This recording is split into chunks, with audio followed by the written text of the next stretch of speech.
Welcome back everyone from around the world. I'm Emily Pankhurst, joined by Thomas Jefferson, and you are watching the World Revolution News.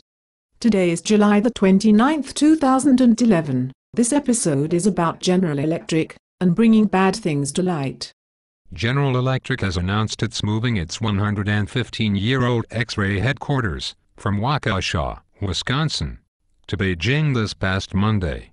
This is the first headquarters of GE to ever move to China. The X-ray Corporation has some of its roots in the American Midwest that have been there since 1896.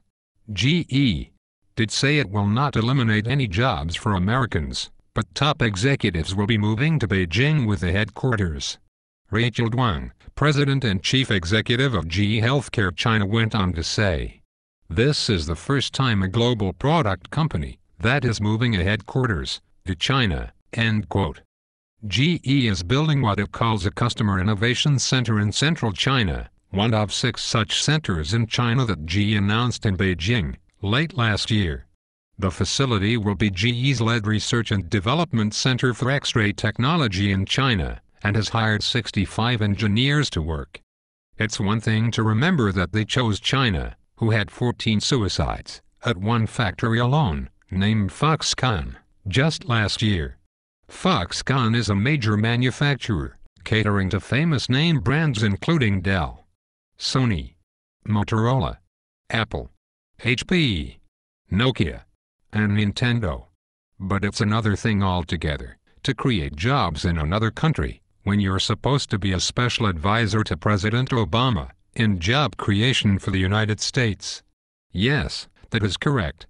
Jeff Immelt, CEO of General Electric, was appointed to take the lead of the newly renamed President's Council on Jobs and Competitiveness by President Obama this year. This $2 billion investment in China, which included $500 million for new innovation centers throughout the communist country, was conducted by the same CEO. As part of that 2010 initiative, GE X-ray will surpass 200 research and development professionals throughout China. Earlier this year, GE Healthcare launched a 3-year initiative called Spring Wind, which focuses on developing high-quality, affordable healthcare products, improving the medical network across urban and rural China, and offering premium services and training for Chinese healthcare professionals. Additionally, they have another program for China called In Country, for Country, a strategy that involves building on local capabilities and resources within China. They have a goal of developing innovative medical solutions that accelerate medical reform and also improve health conditions in both urban and rural China. Meanwhile, GE's accumulated offshore profits have risen to $92 billion from $15 billion in the last 10 years. That is because the General Electric Tax Department, which has been labeled the best tax law firm in the world, and includes former officials not just from the U.S. Treasury, but also from the IRS, and virtually all the tax writing committees in Congress. They have systematically for years been able to reduce their taxes through offshore accounts and loopholes, with a supreme team of tax evaders. Last year GE reported worldwide profits of $14.2 billion and said $5.1 billion of the total came from its operations in the United States. At the same time, GE claimed a tax benefit of $3.2 billion. Since 2002, General Electric has eliminated a fifth of its workforce in the United States, while increasing foreign employment. Not only are they evading taxes with the help of our former government employees, while being appointed by Obama to help with job growth, despite their own recent job losses in the U.S., but at the same time, they're openly funding job growth and development in China. Benjamin Fox, spokesperson for GE Healthcare, had stated that moving the headquarters of GE X-ray to this market positions us to better serve that growth population, but also builds upon GE's commitment to China as a country. End quote.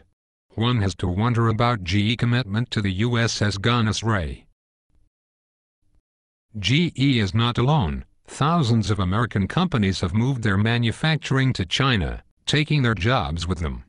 The Commerce Department says corporations have cut jobs in the U.S. by 2.9 million during the past 10 years, and increased employment overseas by 2.4 million. All of these companies have gutted the U.S. economy at its core manufacturing base, by taking the profits elsewhere.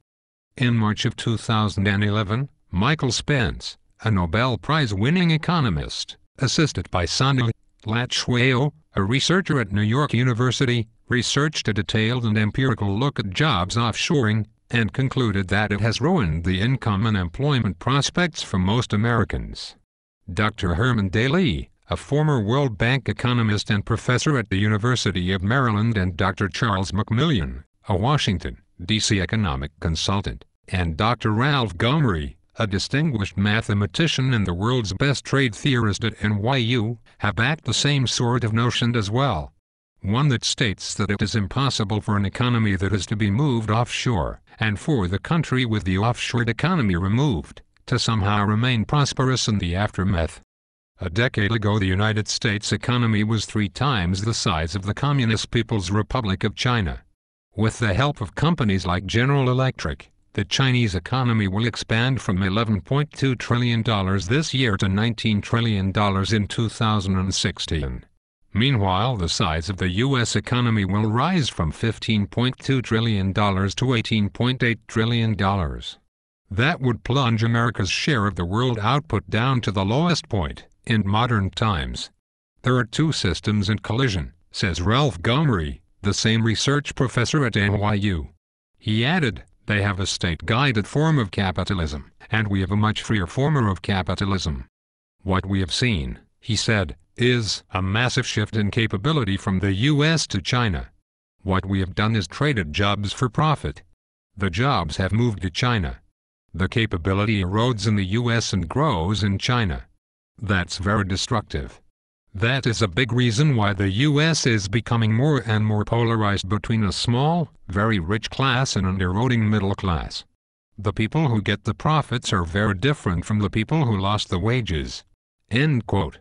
The rise of China with the correlation of decline in America is the biggest story of our time, that's simply not being reported at all by the mainstream media, and is a huge factor in this recession or depression that we are drudging through. Wouldn't it be ironic if General Electric ends up getting its technology spread throughout the lawless copyright black markets of China? Not just ironic, but imagination at work. Thanks for watching, everyone, and have a good weekend. Until next week, it's the United Banking Cartel versus us, and not me versus you, for we are the many, and they are the few. The list of companies who have offshored U.S. jobs is very long and very extensive.